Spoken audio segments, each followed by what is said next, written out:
नमस्कार। आज हूँ अगस्ट 13 तारीख बुधवार। मु आपणक नहीं आसी अमित ओडिया टीवी रे आज सकाल ताजा खबर। आसतु जानिबा आज खबर गुड़िक विषय। टंका टेंशन शेष। यह योजन मिल 10 लाख टंका पर्यंत एजुकेशन लोन। सूचना अनुसार केंद्र सरकार देशर लक्ष लक्ष आशायी छात्र छात्री एक बड़ आश्वस्ति घोषणा करें। आर्थिक संकट जो पाठपढ़े बाधा सृष्टि करुवा छात्र छात्री माने प्रधानमंत्री विद्यालक्ष्मी योजना अधीन 10 लाख टंका पर्यंत शिक्षा ऋण नहीं पारे। यह निष्पत्ति से युवक मान एक सुवर्ण सुजोग। सरकार यह योजनार परिचालन बजेट स्थिर कर उद्देश्य होची आर्थिक दृष्टि दुर्बल किंतु प्रतिभावान छात्र छात्री मानकु सेमानकर पाठपढ़ा समस्त समाप्त करिवार सुजोग देव।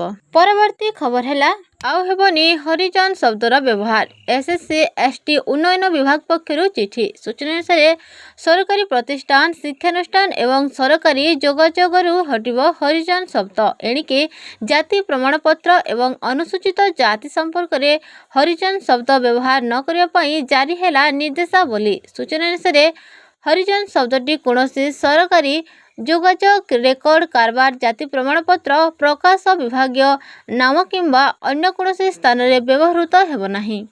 भारतीय संविधान धारा 341 अनुजाई अधिसूचित अनुसूचित जातिर व्यक्ति मानकु सूचित करने केवल सांविधानिक शब्द अनुसूचित जाति इंग्राजी रे एवं यार उपयुक्त अनुवाद ओडिया रे व्यवहृत हेब। परवर्ती खबर है भस्मासुर साजिबे ट्रम्प निजको निजे करिवे विनाश भारत लगाइब पालटा शुल्क। सूचना अनुसार ट्रम्प का टारिफ प्लान सारा विश्व को चिंतार पकाई। विश्वर अनेक देश उपरे शुल्क लागू करिसेंती ट्रम्प। भारत एवं ब्राजिल उपरे सर्वाधिक 50% शुल्क लागू करा जायछि। ट्रम्प भावुचंती तांकर शुल्क चापरे सबु देश चेपा होजिबे किंतु से जानि नाहंती से धीरे धीरे भस्मासुर हेबाकू लागिलाणी। निज गोड़े निजे कुल्हाड़ी मारिबा आरंभ करदेलाणी।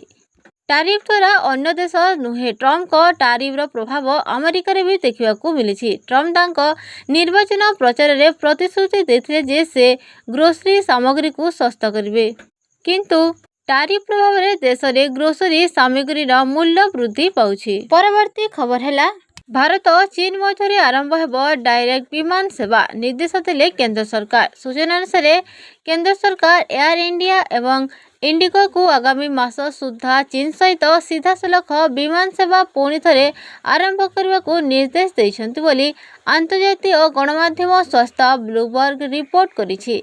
कोविड-19 महामारी एवं 2020 चालुआन उपत्यका संघर्ष पर भारत एवं चीन मध्य सीधा सलख विमान सेवा दीर्घदिन धरी बंद रही। तेबे एबे उभय देश मध्य संपर्क में उन्नति होगा सह यही सेवा पुनः आरंभ करने आलोचना रही। परवर्ती खबर है राज्यर आईन श्रृंखला परिस्थिति उपरे मुख्यमंत्री समीक्षा। सूचना अनुसार गतकाली लोकसभा भवन में मुख्यमंत्री मोहन चरण माझी राज्यर अपराध एवं आईन श्रृंखला परिस्थिति उपरे समीक्षा करिसेंती।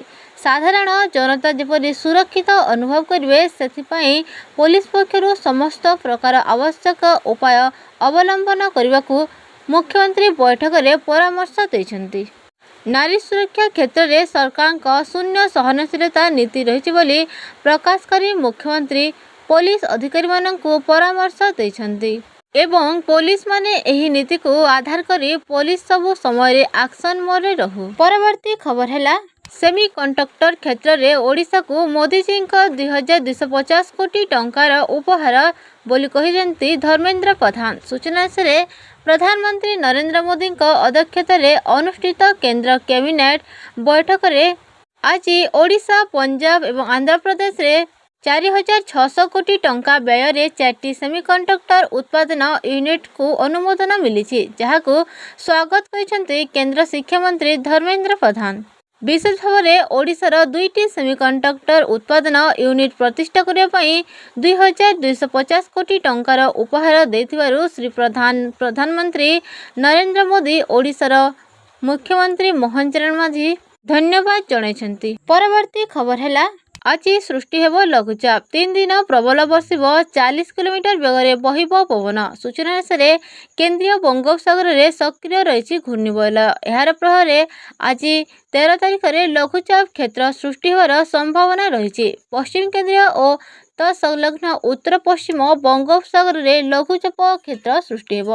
ଲଘୁଚାପ କ୍ଷେତ୍ର ସୃଷ୍ଟିର 48 ଘଣ୍ଟାରେ ଅଧିକ ଘନୀଭୂତ ହେବ। ଏନେଇ ରାଜ୍ୟରେ 3 ଦିନ ଧରି ପ୍ରବଳ ବର୍ଷା ହେବା ନେଇ ସୂଚନା ଦେଇଛି ଆଞ୍ଚଳିକ ପାଣିପାଗ ବିଭାଗ।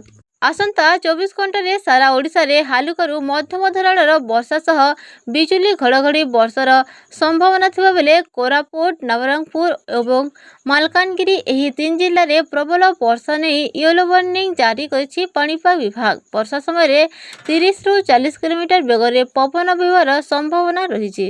15 ତାରିଖ ଯାଏ ଅତି ପ୍ରବଳ ଓ 16 ଯାଏ ପ୍ରବଳ ବର୍ଷା ଥିବାବେଳେ ଏହାପରେ ପାଗ ବଦଳିବ ବୋଲି ପୂର୍ବାନୁମାନ କରିଛି ପାଣିପାଗ ବିଭାଗ। ଆପଣମାନେ ଏହି ଭିଡ଼ିଓଟି ସମ୍ପୂର୍ଣ୍ଣ ଭାବେ ଦେଖିଥିବାରୁ ଆପଣଙ୍କୁ ମୋର ବହୁତ ବହୁତ ଧନ୍ୟବାଦ।